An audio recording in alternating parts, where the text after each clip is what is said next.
Dit is een van de 12 Frieske veskes die speciaal voor de jonge band skreun is. De veskes binnen bondelen in het boek, voor alles een veske.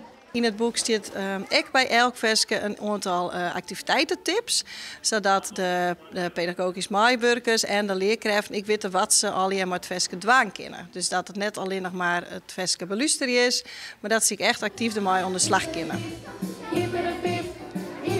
De schoolband in de Harkema maken er zelfs een videoclip bij.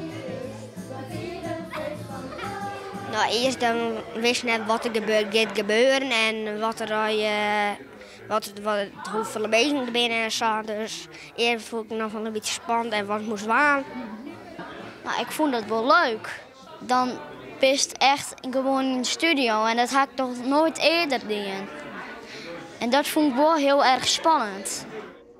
Er wie een soort verlet van Frieske veskes.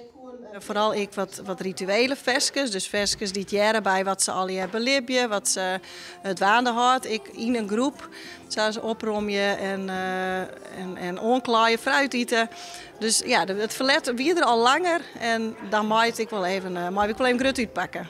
Ik weet nog wat ik bij mijn eigen band, die bijvoorbeeld te tellen, heb ik hun leerd via het tellen van hun tjentjes. Dus het een liedje in het boek heet ik 5 tjentjes en dat gaat door het tellen.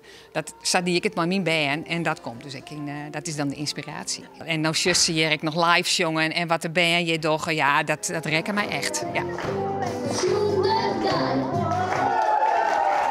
Ik denk dat je misschien ook herkend wordt op stritten of zo? Nee, ik denk het wel. En wat doe je dan? Nou, handtekening of zo, meidje.